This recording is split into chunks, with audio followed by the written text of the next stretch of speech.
Sumayo ang Panginoon at sumayo rin ang pagpapahayag ng mabuting balita ng Panginoon ayon kay San Lucas. Papuri sa iyo, Panginoon.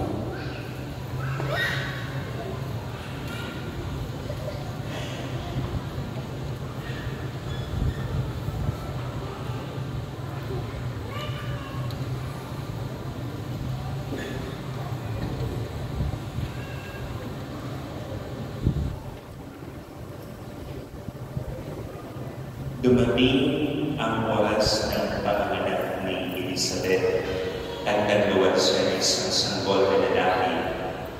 Nabalitaan ng kanyang mga kapitbahay at mga kamag-anak na siya'y pinagpala ng Panginoon at nakikinig sila sa kanya.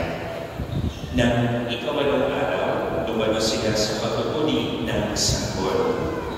Sa kanya sana ang ipapamalan sa kanya gaya ng kanyang ama.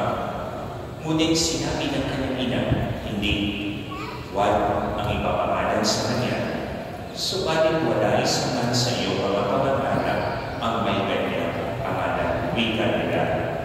Kaya inubyan nila ang kanyang ama at tinanong kung ano ang ibig niya itawag sa sanggol. Humingi siya ng masusulatan at sumunod ng ganito, huwag ang kanyang pangalan. At namangha silang lahat, pagkakay nakapagsalita siya at nagpuri sa Diyos. Natakot ang lahat ng kanilang kapitbahay, ano pat naging usap-usapan sa buong kapuluran ng Judea ang mga bagay na ito.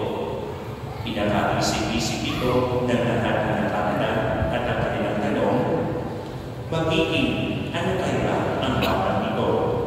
Sapagkat paliwanag na sumasa kanya ang Panginoon.